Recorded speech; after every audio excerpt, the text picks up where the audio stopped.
मेरी है ना। ठीक है। नमस्कार, मैं डॉक्टर प्रवीण त्रिपाठी हूँ और काफ़ी टाइम से मैं लाइव सेशंस नहीं कर पा रहा हूँ या वीडियोस भी नहीं डाल पा रहे हैं। काफ़ी बिज़ी चल रहे थे हम भी। तो आज मेरे को टाइम मिला तो मैंने सोचा कि थोड़ा-सा लाइव जाके आप लोगों से बात की जाए और हाँ, आप सभी को हैप्पी होली। अ, चलिए, अगर आप लोगों के कुछ क्वेश्चन्स हैं मेरे लिए तो आप प्लीज़ इसमें टाइप करिए और मैं कोशिश करूँगा उनको रिप्लाई करने के लिए। पहला मैं क्वेश्चन देख पा रहा हूँ किंग रौनक का। ये कह रहे हैं कि सर ओसीडी ट्रीटमेंट का कुछ बताएँ। रौनक, ओसीडी ट्रीटमेंट का मैं आपको 2 बातें बताऊँगा। पहली बात ये कि ओसीडी के ट्रीटमेंट का असर आने में समय लगता है, कम से कम दवाइयों की बात कर रहा हूँ मैं। ऐसा पाया गया है कि जैसे हम लोग कभी डिप्रेशन की बात करते हैं, डिप्रेशन के पेशेंट्स में दवाई शुरू करते हैं, तो पाया गया है कि दवाइयाँ जल्दी काम असर करना शुरू कर देती हैं। कुछ लोग पहले हफ्ते में ठीक होना शुरू हो जाते हैं, ज़्यादातर लोग 2 हफ्ते से 3 हफ्ते में ठीक होना शुरू हो जाते हैं। पर ओसीडी में अक्सर पाया गया है कि रिज़ल्ट्स जो हैं वो 6 हफ्ते से 12 हफ्ते के बीच में आना शुरू होते हैं। और प्रॉब्लम ये होती है कि जो साइड इफ़ेक्ट्स हैं, जैसे मान लीजिए पेट में एसिडिटी हो रही है या पेट में थोड़ा-सा आपको डाइजेशन खराब हो रहा है, इस टाइप के जो साइड इफ़ेक्ट्स हैं वो पहले आ जाते हैं, अफ़ेक्ट बाद में आता है, रिज़ल्ट्स बाद में आते हैं। तो कई लोगों में दिक्कत ये होती है कि दवाई छोड़ देते हैं। साइड इफ़ेक्ट फ़ील हुआ, असर आया नहीं तो दवाई छोड़ देते हैं। जब तक दवाई का असर आने का टाइम होता है तब तक दवाई दवाई बंद हो चुकी होती है और जो चीज़ ठीक हो सकती थी वो कई बार हो नहीं पाती है। तो पहली बात, अगर आपको ओसीडी है और आप मेडिसिन्स पे हैं तो थोड़ा-सा पेशेंस रखिए, धैर्य रखिए। रिज़ल्ट आ जाएगा बट कुछ टाइम बाद आएगा।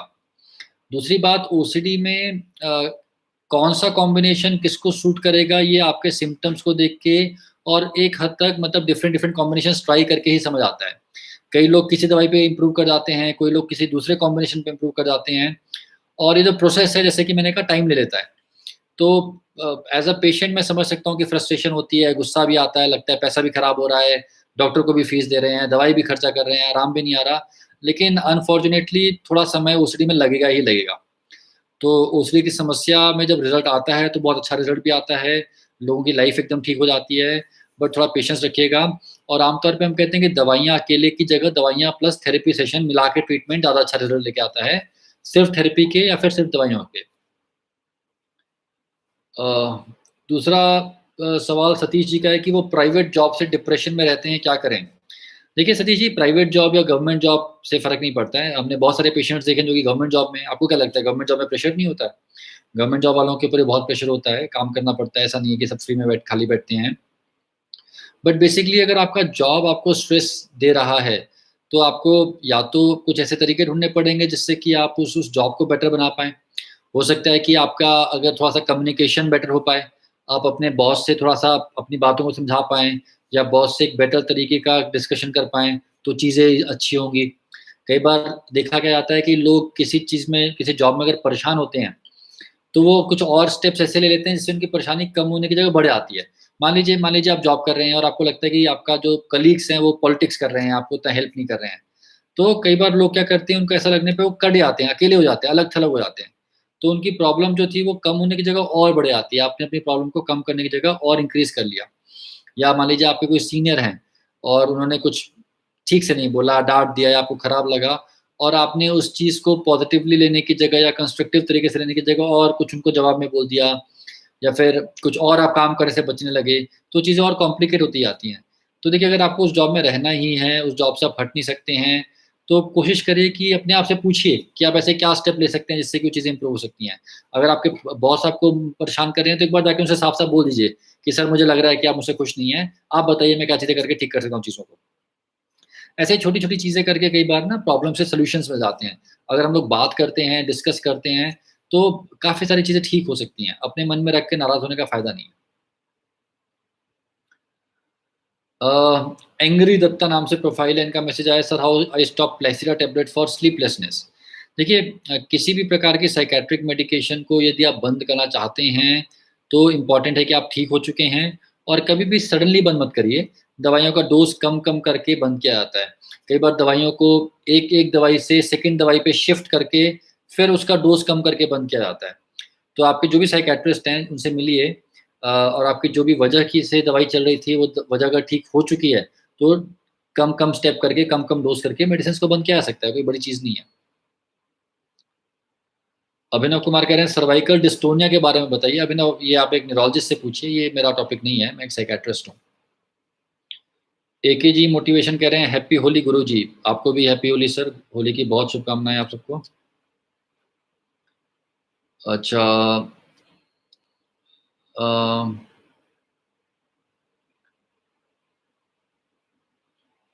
कुछ ज़्यादा ही मैसेज आ गए, मैं एक बार ऊपर से चेक करने की कोशिश कर रहा हूँ।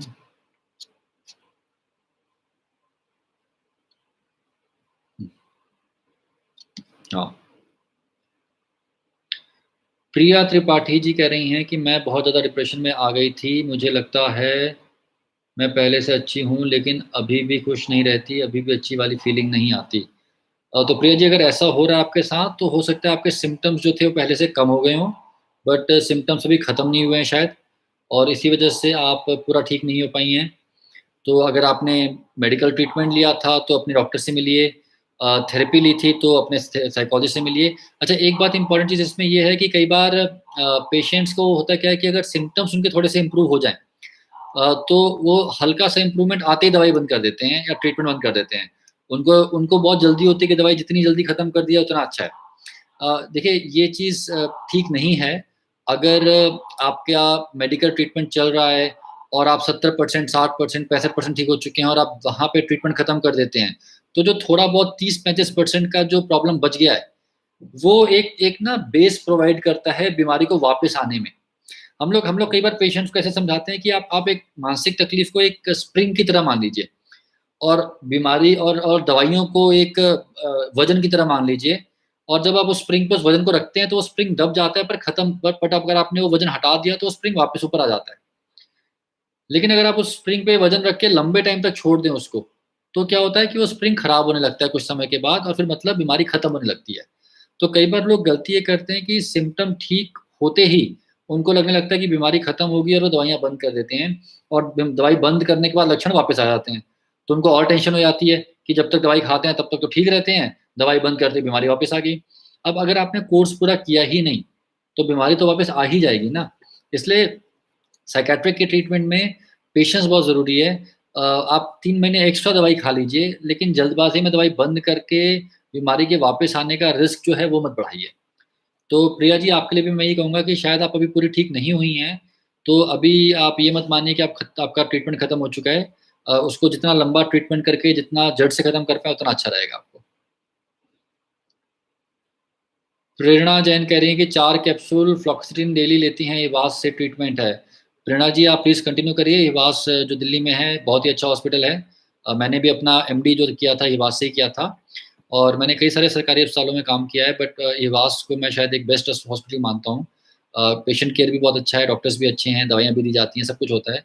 तो और भी किसी को अगर जाके गवर्नमेंट हॉस्पिटल में ट्रीटमेंट लेना है साइकियाट्री के लिए, तो इहबास हॉस्पिटल जो दिलशाद गार्डन में पड़ता है दिल्ली में, वो one of the best hospitals माना जाता है।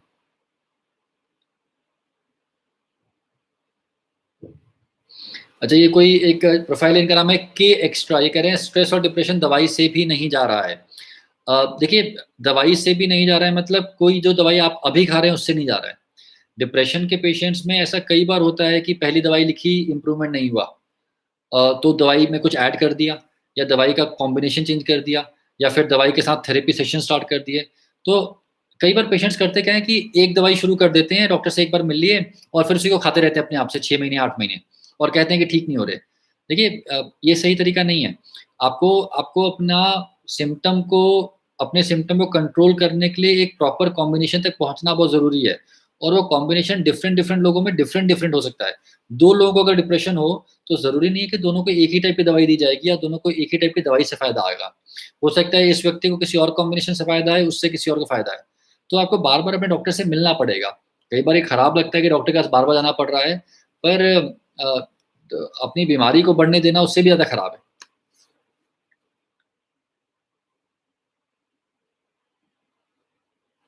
ऑलराइट?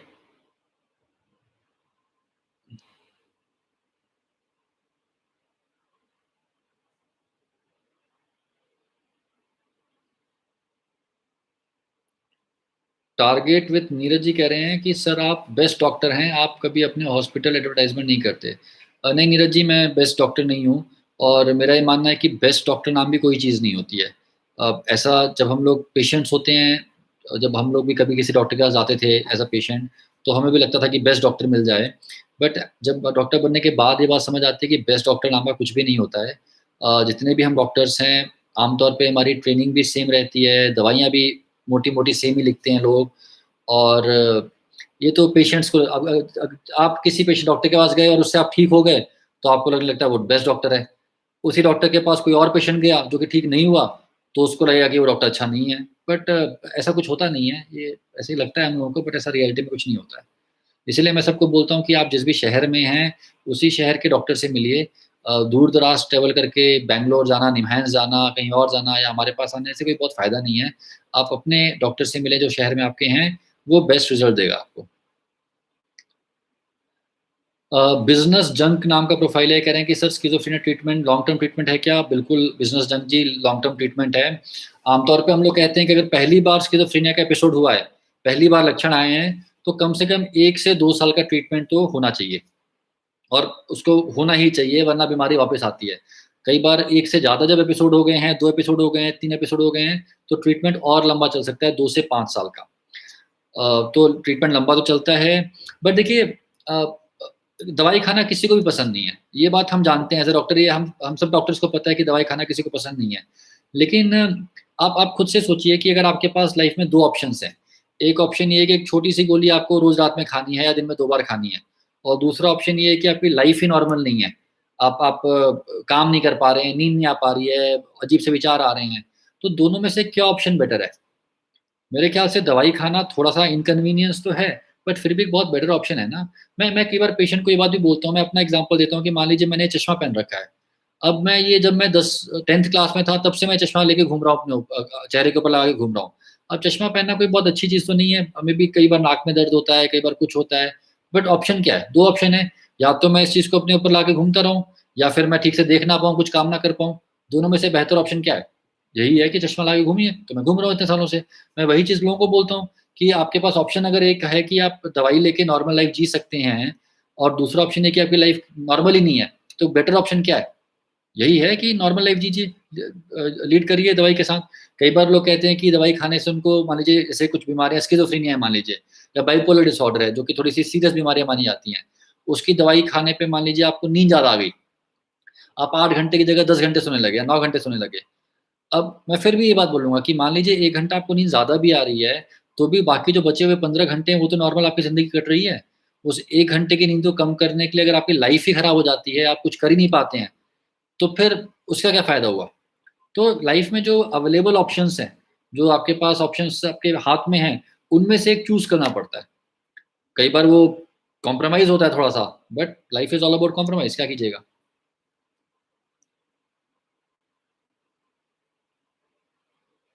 बस्तब सैकिया कह रहे हैं कि इनको कोई बीमारी नहीं थी बट उनको सब बीमारी के बारे में सोचते रहते हैं और सब बीमारी के सिम्पटम्स आ रहे हैं। बस्तब ये भी एक बीमारी होती है, इसको कई बार हम लोग बोलते हैं इलनेस एंग्ज़ायटी, बीमारी को लेके एंग्ज़ायटी हो जाना। कई लोगों को ये डर लगने डर लगने लगता है कि उनको स्किज़ोफ्रेनिया तो नहीं हो जाएगा, किसी को डर लगने लगता है कि उसको डिप्रेशन तो नहीं हो जाएगा, ये तो हुई मानसिक बीमारियों की बात। कई लोगों को शारीरिक बीमारियों का डर लगता है कि हार्ट अटैक तो नहीं आ जाएगा, हार्ट में कोई दिक्कत तो नहीं है, बार-बार टेस्ट कराते रहते हैं, बार-बार टेस्ट कराते रहते हैं, एक डॉक्टर से दूसरे डॉक्टर के पास, एक इन्वेस्टिगेशन से दूसरी इन्वेस्टिगेशन। ये भी एक एंग्ज़ायटी की तरीके की प्रॉब्लम है और अगर ये चलती रहती है तो उसको एज़ एन एंग्ज़ायटी डिसऑर्डर हम ट्रीट करते हैं। तो अगर आपको ये दिक्कत ज़्यादा हो रही है, तो जाके किसी साइकियाट्रिस्ट से मिलिए और वो आपको एंग्ज़ायटी का ट्रीटमेंट देंगे।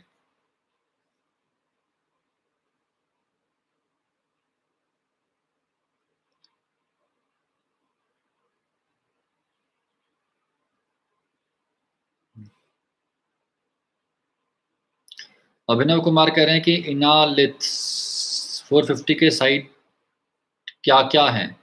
अभिनव, ये जो आप दवाई बता रहे हैं लिथियम है और ये काफ़ी अच्छी दवाई मानी जाती है। हालाँकि इसके कुछ साइड इफ़ेक्ट हो सकते हैं, जैसे ट्रेमर्स हो जाना या थोड़ा-सा यूरिन बढ़ जाना, बट वो थोड़ा दवाई का डोज़ एडजस्ट करके या कोई और दवाई ऐड करके मैनेज किया जा सकते हैं। अच्छी दवाई है, अगर आपको प्रिस्क्राइब की किसी डॉक्टर ने तो खाइएगा। Alright.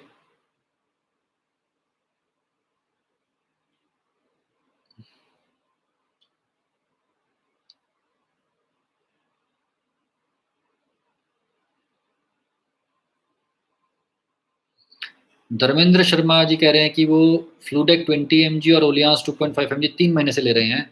How long should I take this? Dharmendra ji, ये तो आपको जिस भी डॉक्टर ने दवाई लिखी होगी उसने बताया होगा। हालाँकि जैसे कि मैंने कहा कि अगर मान लीजिए डिप्रेशन था आपको, तो कम से कम 6 से 9 महीने का ट्रीटमेंट चलना चाहिए। और ऐसा नहीं है कि आप 6 से 9 महीने वही दवाई खाते रहेंगे। हो सकता है आपके डॉक्टर पहले ओलियांस कम करके बंद कर दें, फिर फ्लूडेक की डोज़ कम कर दें, या फिर ना भी करें या फिर बढ़ा भी दें, वो सब आपके सिम्पटम के ऊपर डिपेंड करता है। बट आमतौर पे अगर आप मुझसे पूछें तो गाइडलाइंस ये कहती हैं कि अगर पहली बार किसी को डिप्रेशन का एपिसोड होता है, तो उसका ट्रीटमेंट कम से कम 6 से 9 महीने तो चलना ही चाहिए। और मैं फिर से आपसे रिक्वेस्ट वही करूँगा जो मैं अभी कह रहा था, कि जल्दी दवाई बंद करने का कोशिश मत करिए। जल्दी दवाई बंद करने के चक्कर में बीमारी अगर वापस आ गई, तो आपका ज़्यादा टाइम वेस्ट और होगा और आपको दवाइयाँ भी और खानी पड़ेंगी। तो एक बार लग के इलाज कर लीजिए, प्रॉब्लम हमेशा के लिए चली जाए, वो ज़्यादा समझदारी है, बजाए कि बार-बार बीमार होने के।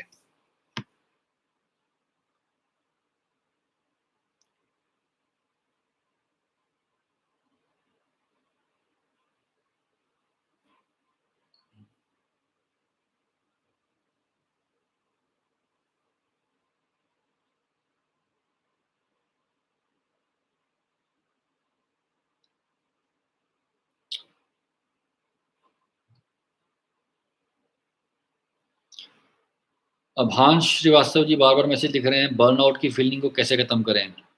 अभांश, अगर सही में बर्नआउट है, तो एक ही तरीका है, ब्रेक लेने का। अ, और दूसरी बात ये भी है, बर्नआउट जिसको, जैसे कि हम लोग, बाकी लोगों के लिए मैं बोलता हूँ कि अगर हम लगातार कोई भी काम करते जा रहे हैं, पढ़ाई भी रेगुलरली हो रही है या कोई जॉब है रेगुलरली, या हम जैसे प्रोफ़ेशनल्स हैं, पेशेंट देखे जा रहे हैं सालों से, तो कुछ टाइम के बाद मन लगना बंद हो जाता है, एन्जॉयमेंट खत्म हो जाता है, थकान-सी फीलिंग रहती है, ओवरवेल्म्ड फ़ील करने लगते हैं। इसी सबको बर्नआउट कहा जाता है। और बर्नआउट अगर हो रहा है, फीलिंग आ रही है, तो एक तो ब्रेक लीजिए, और दूसरा, आपका जो रेगुलर लाइफ़स्टाइल है वो ऐसा होना चाहिए कि उसमें काम के अलावा बाकी चीज़ें भी होनी चाहिए। अ, अगर बर्नआउट आ रहा है मतलब लाइफ़ में कुछ बैलेंस की कमी है, और ये प्रॉब्लम हम सबके साथ है, हमारे साथ भी है कि काम में इतना ज़्यादा इन्वॉल्व हो जाते हैं हम लोग कि लेज़र एक्टिविटीज़, एंटरटेनमेंट, या फिर सोशल, लोगों से मिलना-जुलना, ये कहीं पीछे छूट जाता है। और इसी वजह से बर्नआउट या फिर थकान, ये इस टाइप की चीज़ें आती हैं। तो लाइफ़स्टाइल को बैलेंस करना बहुत ज़रूरी है। अब आप कभी भी अब मन में सवाल आए, तो अपना पिछला 7 दिन देखिए, और देखिए कि उस 7 दिन में काम करने के अलावा आपने अपने लिए क्या किया? आपने काम के अलावा क्या किया? आपने एन्जॉयमेंट के लिए क्या किया? आप कितने लोगों से मिले? अगर जवाब आ रहा है कि कुछ नहीं किया या फिर किसी से नहीं मिले और सिर्फ़ काम ही करते रहे, तो वो लाइफ़स्टाइल थोड़ा गलत है, वो लंबे टाइम तक चल नहीं पाएगा। आज नहीं तो कल दिक्कत आएगी ही आएगी।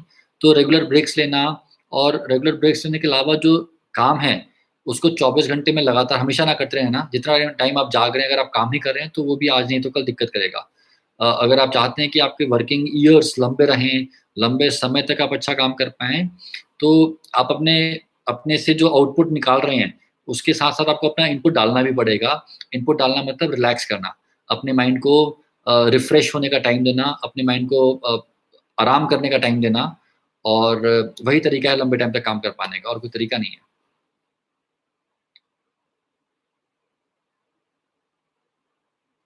नज़ीर खान पूछ रहे हैं कि आपका अपॉइंटमेंट नहीं मिल रहा है लॉकडाउन से। नज़ीर, मैं पेशेंट्स बहुत कम देखता हूँ, मैं हफ़्ते में 3 ही दिन पेशेंट देखता हूँ, वो भी 3 शामों में ही पेशेंट देखता हूँ, इसलिए कई सारे लोगों को अपॉइंटमेंट नहीं मिल पाता है। बट मैं अभी ये इस सेशन में अपॉइंटमेंट के बारे में बात नहीं करना चाहता हूँ, मेरा पर्पस ये है कि कुछ जवाब जो दे सकता हूँ दूँ मैं। अम, गगन जी कह रहे हैं नंबर मिल सकता है सर क्या? गगन जी, अगर मैं आपको नंबर दे दूँ तो फिर देखिए, आप ऐसे कॉल्स आते रहेंगे, मेरी भी एक लाइफ़ है ना? काम के अलावा हम भी, एक पर्सनल लाइफ़ होती है जिसमें हम लोग चाहते हैं कि हम आराम से रहें, तो मैं नंबर तो शेयर नहीं कर पाऊँगा, माफ़ी चाहूँगा आपसे।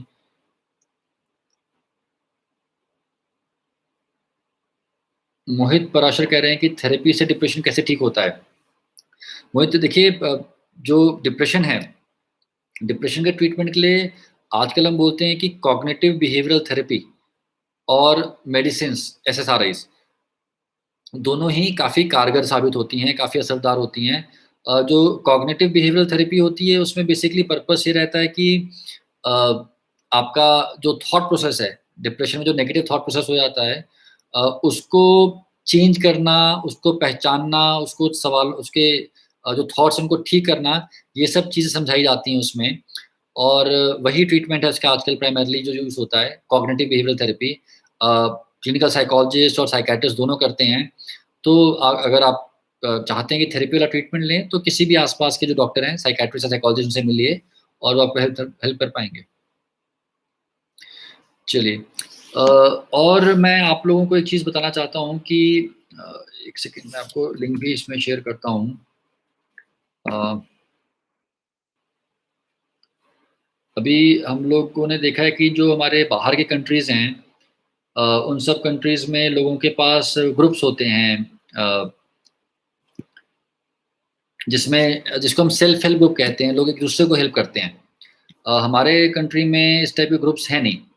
तो अभी हम लोग कोशिश कर रहे हैं कि इंडिया में भी ऐसे कुछ ग्रुप्स बनाए जाएँ, सेल्फ हेल्प ग्रुप मतलब पेशेंट्स आपस में एक-दूसरे को इसमें हेल्प कर पाएँ और अ, अगर आप लोग चाहें तो आप भी उन ग्रुप्स का पार्ट बन सकते हैं।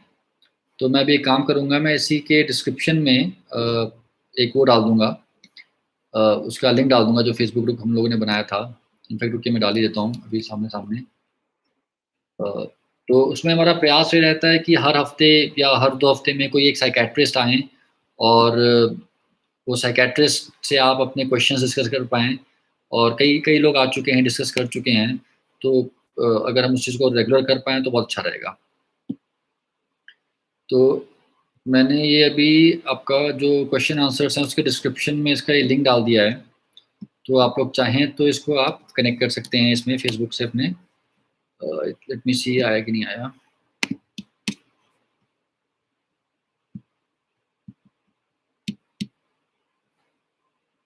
हाँ, तो ये मैंने इसमें ग्रुप का डाल दिया है और इसको मैं पिन कर देता हूँ ताकि ये सबसे ऊपर चला जाए। तो ये ग्रुप है जिसको हम लोगों ने बनाया है और इसमें बेसिकली सेल्फ हेल्प ग्रुप है। पेशेंट्स आपस में एक-दूसरे को हेल्प करने की कोशिश करते हैं और दूसरा हमारा प्रयास रहता है कि डॉक्टर्स को हर हफ्ते बुला के जैसे मैं आपके क्वेश्चन्स आंसर कर रहा हूँ, मैं अकेला कितना कर लूँगा, डिफरेंट डिफरेंट डॉक्टर्स आएँ और बात करें इस बारे में। तो आप जॉइन करिएगा इस ग्रुप को और ठीक है दोस्तों, मैं कोशिश करूँगा कि रेगुलरली थोड़े से सेशंस करते रहूँ, थोड़ी वीडियोज़ भी नहीं डाल पा रहे हैं, वो भी बढ़ाएँ हम लोग। और लास्ट में मैं आपसे रिक्वेस्ट यही करूँगा कि अगर आपको कुछ मानसिक समस्या हो रही है, दिक्कत हो रही है, तो आप जिस भी शहर में रहते हैं, वहाँ पे चाहे गवर्नमेंट डॉक्टर हो, चाहे प्राइवेट डॉक्टर हो, किसी के पास भी जाइए। मानसिक समस्याओं को हम ठीक कर सकते हैं, इनका इलाज संभव है और अगर हम थोड़ा-सा फ़ोकस करें, तो हम इन सब चीज़ों से बाहर आ सकते हैं। और आप सभी को होली की बहुत शुभकामनाएँ और धन्यवाद, शुक्रिया।